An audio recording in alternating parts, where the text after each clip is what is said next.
नमस्कार, आप देख रहे हैं जनता टीवी। मैं हूं आपके साथ अमन त्रिपाठी। बुलेटिन की शुरुआत करेंगे एक बड़ी खबर के साथ। बड़ी खबर, बड़ी जानकारी सामने इस वक्त। ये बड़ी खबर आपको बता दें, हिमाचल प्रदेश मंत्रिमंडल की आज बैठक होनी है। ये बड़ी खबर, बड़ी जानकारी। दोपहर 12 बजे राज्य सचिवालय में ये बैठक होती नजर आएगी। वहीं मुख्यमंत्री सुखविंदर सिंह सुक्खू बैठक की अध्यक्षता करते नजर आएंगे। ये बैठक काफी अहम होने वाली है। 14 फरवरी से बजट सत्र की शुरुआत होनी है। बजट सत्र में सरकार कौन से मुद्दे ले जाएगी, वहीं आज मंत्रिमंडल में ये मुद्दे तय हो सकते हैं। ये बड़ी खबर, बड़ी जानकारी। दोपहर 12 बजे राज्य सचिवालय में बैठक होती नजर आएगी। एक बड़ी बैठक। सीएम सुखविंदर सिंह सुक्खू बैठक की अध्यक्षता करते नजर आएंगे। मंत्रिमंडल की यह बैठक काफी अहम मानी जा रही है। आपको बता दें, 14 फरवरी से बजट सत्र की शुरुआत होनी है। ऐसे में कई मुद्दों पर चर्चा हो सकती है। साथ ही हिमाचल प्रदेश मंत्रिमंडल की आज बैठक होती हुई नजर आएगी। ये बड़ी खबर, बड़ी जानकारी। दोपहर 12 बजे राज्य सचिवालय में ये बैठक होगी। वहीं सीएम सुखविंदर सिंह सुक्खू बैठक की अध्यक्षता करते नजर आएंगे। वहीं मंत्रिमंडल की ये बैठक काफी अहम मानी जा रही। 14 फरवरी से बजट सत्र की शुरुआत होगी। ऐसे में कई मुद्दों पर चर्चा हो सकती है। ऐसे क्या कुछ मुद्दे रहेंगे जो सरकार लेकर बजट सत्र के दौरान जाना चाहेगी, इसे लेकर चर्चा हो सकती है। दोपहर 12 बजे राज्य सचिवालय में बैठक होती नजर आएगी। सीएम सुखविंदर सिंह सुक्खू बैठक की अध्यक्षता करेंगे। मंत्रिमंडल की यह बैठक काफी अहम मानी जा रही। 14 फरवरी से बजट सत्र की शुरुआत होगी। वहीं कई मुद्दों पर इस दौरान चर्चा संभव है। हिमाचल प्रदेश मंत्रिमंडल की आज बैठक होनी है। ये बड़ी खबर, बड़ी जानकारी। दोपहर 12 बजे राज्य सचिवालय में ये बैठक होगी। वहीं सीएम सुखविंदर सिंह सुक्खू बैठक की अध्यक्षता करते नजर आएंगे। बजट सत्र को लेकर इस दौरान चर्चा होनी संभव है। इसी खबर पर हमारे हिमाचल ब्यूरो चीफ विकास शर्मा हमारे साथ फोन लाइन पर जुड़े हैं। विकास जी, आपसे जानना चाहेंगे, आज हिमाचल प्रदेश मंत्रिमंडल की बैठक होने वाली है, क्या कुछ बड़ी बातें रहेंगी इस दौरान? देखिए, कई मायनों में अहम जो इस बैठक को माना जा रहा है। और उससे पहले, क्योंकि अब बजट सत्र जो है उसकी शुरुआत होनी है। 14 फरवरी से ये बजट सत्र जो है उसकी शुरुआत होनी है। ऐसे में जब भी बजट सत्र की शुरुआत होती है, सबसे पहले राज्यपाल का जो अभिभाषण होता है वो पढ़ा जाता है। और इस अभिभाषण के ड्राफ्ट को आज लेकर आया जाएगा इस कैबिनेट की बैठक में। और निश्चित रूप से आज जो इस बजट सत्र के दौरान जो चीजें रहने वाली हैं उसको लेकर विस्तार से चर्चा आज कैबिनेट की बैठक में हो सकती है। इसके अलावा महत्वपूर्ण ये भी है क्योंकि खनन पॉलिसी जो है वो लंबे अरसे से लटकी हुई है, तो आज उसको लेकर भी कोई चर्चा होगी। और उसके बाद खनन पॉलिसी जो है वो आज कैबिनेट में लाई जा सकती है और उसके ऊपर चर्चा के बाद कोई आखिरी फैसला जो है इस बाबत लिया जा सकता है।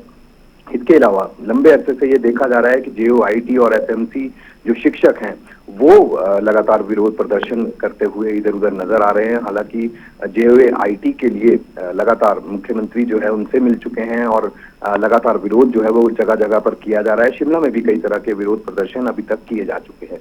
ऐसे में आज इस मुद्दे को भी चर्चा के लिए लाया गया है। देखना यही होगा कि क्या इस पर चर्चा होती है और उसके बाद आखिरी फैसला इस पर कैबिनेट क्या लेती है, इस पर नजर रहेगी। इसके अलावा जो SMC शिक्षक है, क्योंकि कैबिनेट सब कमेटी जो बनाई गई है उसके अंदर भी गहन चर्चा के बाद आज इसको कैबिनेट में लाया जाएगा। और निश्चित रूप से कोई बड़ा फैसला जो है आज SMC शिक्षकों के विषय पर भी आज इस पर आ सकता है। इसके अलावा जो और भी कई ऐसे मसले हैं जिनमें अगर हम बात करें, जो पदोन्नति के मामले हैं या फिर जो रिक्त पड़े पद हैं जो अलग अलग विभागों में हैं, इन तमाम मसलों को लेकर जो है आज कैबिनेट की बैठक में ये चर्चा के लिए जा सकते हैं। और निश्चित रूप से कोई बड़ा फैसला जो है आज देखने के लिए मिल सकता है। कई महीनों में हम इस बैठक को माना जा रहा है। बजट सत्र कैबिनेट का इस तरह से होना अपने आप में कई चीजें बताता है। निश्चित रूप से आज की कैबिनेट की बैठक जो है कई मायनों में अहम मानी जा रही है। साथ ही विकास जी, इस दौरान बजट सत्र को भी लेकर चर्चा होती हुई नजर आएगी। ऐसे क्या कुछ मुद्दे रह सकते हैं जो सरकार लेकर बजट सत्र के दौरान जाना चाहेगी? देखिए, कई तरह के मुद्दे हैं। जिस तरह से सबसे पहले तो ड्राफ्ट का मुद्दा ही है, जो राज्यपाल का अभिभाषण है, क्योंकि राज्यपाल का जो अभिभाषण होता है वो पूरे साल का जो सरकार का जो कार्यकाल रहता है उसकी जो उपलब्धियां रहती हैं उसको इसमें गिनाया जाता है, उसमें इसको रखा जाता है। तो ऐसे में राज्यपाल के अभिभाषण का जो आज ड्राफ्ट है उसको लेकर आज चर्चा होगी। इसके अलावा बजट सत्र के दौरान कौन कौन से ऐसे विधेयक हैं जिनको लाया जा सकता है, या कौन कौन से ऐसे और कई मुद्दे हैं जिनको बजट सत्र में रखा जा सकता है, इसको लेकर विस्तार से चर्चा आज हो सकती है और उसके बाद कोई आखिरी फैसला इस पर आज लिया जा सकता है। कई ऐसे मसले हैं जिनको लंबित मानकर जो है वो सरकार चल रही थी कि आज कैबिनेट की बैठक के लिए जो है उन्हें लाया जाना चाहिए। विस्तार से चर्चा जो है कई मुद्दों पर होगी। एसएमसी शिक्षक हो, बजट सत्र हो, जेओआईटी का मुद्दा हो या फिर खनन पॉलिसी हो, ये तमाम मसले हैं जिनको लेकर आज विस्तार से चर्चा होने के आसार जो है वो नजर आ रहे हैं। राज्य सचिवालय में ये बैठक होनी है, मुख्यमंत्री बैठक की अध्यक्षता करेंगे और सभी मंत्री जो है इस बैठक में मौजूद रहेंगे। तो आज का दिन कई मायनों में अहम इसलिए भी माना जा रहा है क्योंकि लंबे अरसे से ये देखा जा रहा है कि विरोध प्रदर्शन जो है वो जेओआईटी के जो स्टूडेंट्स है वो लगातार कर रहे हैं, अभ्यर्थी जो है वो लगातार कर रहे हैं। और ऐसे में अब आगे क्या इस पर फैसला लिया जा सकता है, किस तरह से जो उलझन है उसको निपटाया जा सकता है, इस पर चर्चा जो है आज होगी और उसके बाद कोई आखिरी फैसला जो है वो कैबिनेट इसके ऊपर जरूर लेगी। मंत्रिमंडल की बैठक होनी है। बहुत बहुत धन्यवाद विकास शर्मा जी तमाम जानकारी के लिए। ये बैठक काफी अहम मानी जा रही है। इस दौरान 14 फरवरी से होने वाले बजट सत्र को लेकर भी चर्चा संभव है।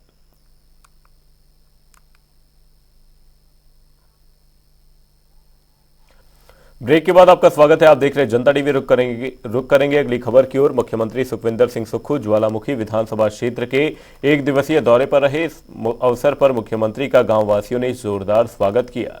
इस दौरान उन्होंने लुथान में सुखाश्रय ग्राम परिसर भवन का शिलान्यास किया, जिसकी लागत 9 करोड़ 32 लाख रुपए है। वहीं उन्होंने 2 दिव्यांगों को व्हील चेयर का भी वितरण किया। साथ ही उन्होंने जनता को विभिन्न परियोजनाओं की भी सौगात दी। इस मौके पर विधायक संजय रत्न भी उपस्थित रहे।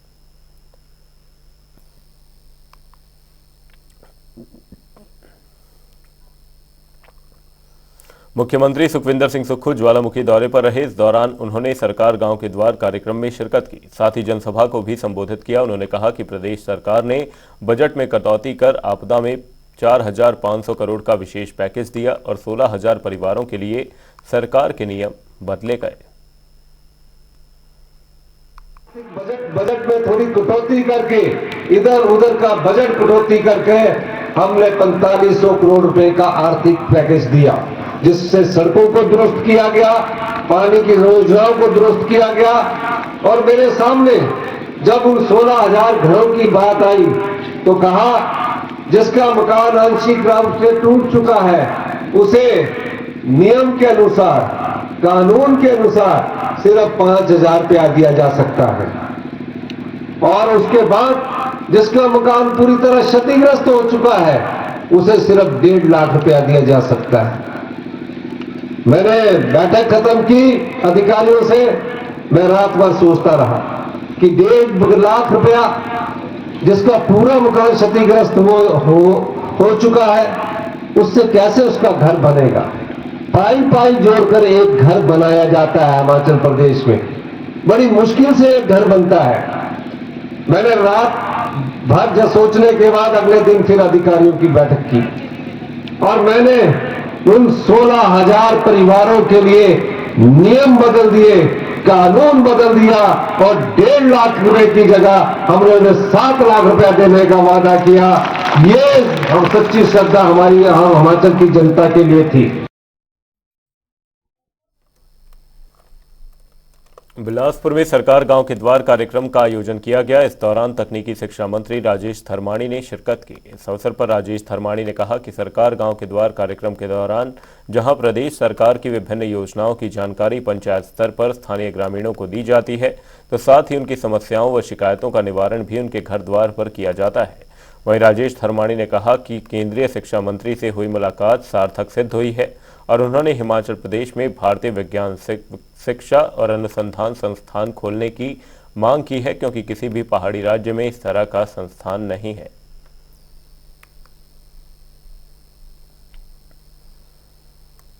बीजेपी के प्रदेश अध्यक्ष डॉक्टर राजीव बिंदल ने प्रदेश सरकार के 14 महीनों के कार्यकाल पर निशाना साधा है। उन्होंने 14 महीने के इस कार्यकाल को घृणापूर्ण बताया और कहा कि सरकार ने इतने समय में एक नया रोजगार नहीं दिया। लेकिन 10,000 लोगों को नौकरी से निकाल दिया, जबकि सरकार ने जनता से 1 लाख रोजगार देने का वादा किया था। उन्होंने कहा कि सरकार ने अपने कार्यकाल में केवल 1400 संस्थानों को बंद करने का काम किया है।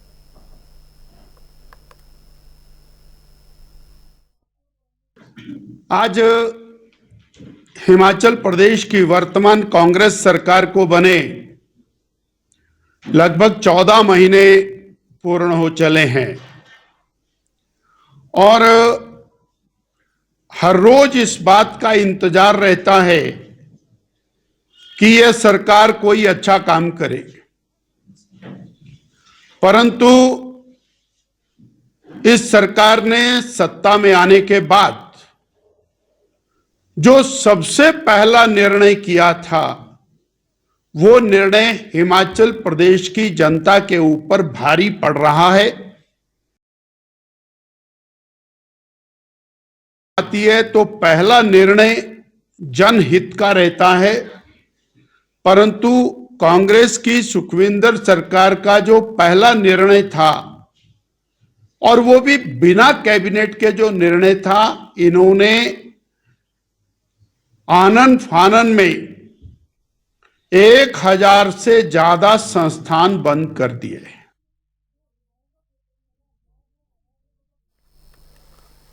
कुल्लू के एसपी डॉक्टर गोकुल चंद्रन ने पदभार संभालने के बाद प्रेस कॉन्फ्रेंस की। उन्होंने कहा कि क्षेत्र में नशे की डिमांड को रोका जाएगा और पुलिस युवाओं में नशे की लत को रोकने के लिए अभिभावकों के साथ मिलकर कार्य करेगी, जिससे युवाओं को नशे के दलदल से बचाया जा सके। और अगर युवा नशे का आदी ही नहीं होगा तो बाहरी राज्यों से नशे की तस्करी भी रुक जाएगी और इस काले कारोबार को रोकने में पुलिस को काफी मदद मिलेगी। नशा का जो इशू है वो डिमांड एंड सप्लाई का एक इशू है। ऑब्वियसली ये सप्लाई साइड बहुत सारे यहाँ पर ट्रैफिकिंग होता है, ड्रग्स का ट्रैफिकिंग होता है, तो उस पर डेफिनेटली जो पिछले कई सारे एसपीओ ने बहुत अच्छा काम किया, उसी तरह से मैं भी यही हमारे पुलिस कर्मियों से उनको प्रोत्साहित देके, प्रेरणा देके मैं इंश्योर करूँगा कि ये हम सप्लाई का जो है चेन हम इसको तोड़ें और जो हिमाचल से बाहर से ये ड्रग्स लेके आते हैं जैसे हेरोइन हो गया, तो इस पे हम डेफिनेटली एक्शन लेने की हमें पूरी उम्मीद है and I will also ensure that जो हमारे पुलिसकर्मी हैं इस पे हम कार्रवाई करें। नंबर 2 है, जैसे मैंने कहा, डिमांड का इशू है। यहाँ पर कई सारे लोग हैं जो एडिक्ट हैं, तो इन पे भी हमें ध्यान देना पड़ेगा। इनको भी हमें प्रेरणा देनी पड़ेगी कि नशा से हटकर आप अपना जीवन अच्छे तरीके से बिता सकते हैं और इनको कई सारे दिशाओं में अगर हम ले जाएं तो और मोटिवेट करें तो आई एम श्योर इनके फैमिली और इनके घर वाले भी इनको सपोर्ट करेंगे तो ये नशा से बाहर आ सकते हैं। शिमला में कांग्रेस प्रदेश कार्यालय में राष्ट्रीय कांग्रेस के प्रवक्ता अभय दुबे ने प्रेस कॉन्फ्रेंस की। इस दौरान प्रवक्ता अभय दुबे ने अग्निपथ योजना को लेकर केंद्र सरकार पर निशाना साधा। उन्होंने केंद्र पर सैनिकों की शहादत पर केवल वोट लेने का भी आरोप लगाया। इसके अलावा उन्होंने केंद्र सरकार पर ईडी का प्रयोग कर भ्रष्टाचार में लिप्त नेताओं को अपने साथ लेने की भी बात कही। अभय दुबे ने कहा कि अग्निपथ स्कीम को केंद्र सरकार का सेना के जवानों पर अन्याय करार दिया। वहीं उन्होंने कहा कि अगर कांग्रेस सत्ता में आई तो वे पुरानी भर्ती प्रक्रिया को 100% बहाल करेगी। आप याद कीजिए, जब अग्निपथ योजना भारतीय जनता पार्टी की केंद्र की सरकार लाई थी तो उन्होंने ये कहा था कि एक लंबे समय से भारत की सरकार इस योजना के बारे में विचार कर रही थी और इसको हमने आज लागू किया है। उन्होंने 2-3 दशकों का हवाला दिया था, जबकि ये सरासर झूठ परोसा गया। इस देश के सैनिकों के साथ अन्याय की कहानी एक झूठ की पृष्ठभूमि के साथ लिखी गई।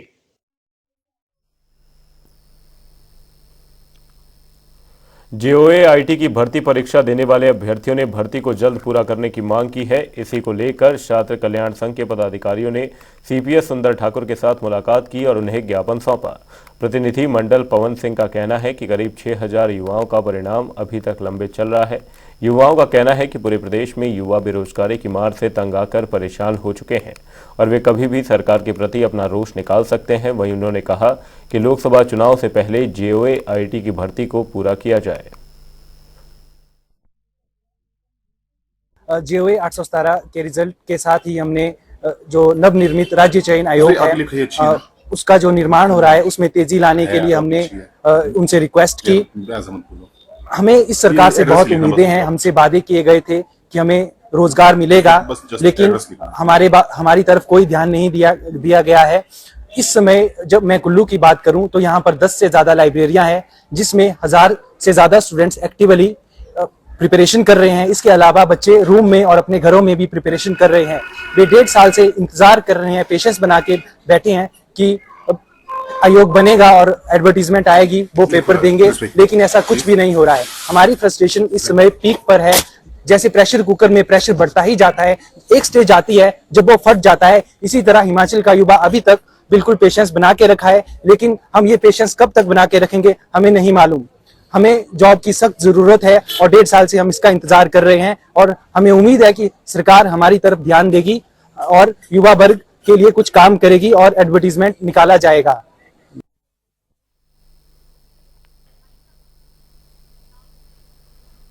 बुलेटिन में फिलहाल के लिए सिर्फ इतना कि जाएगा नहीं। जनता डी पर खबरों का सिलसिला रहेगा जारी। तब तक के लिए नमस्कार।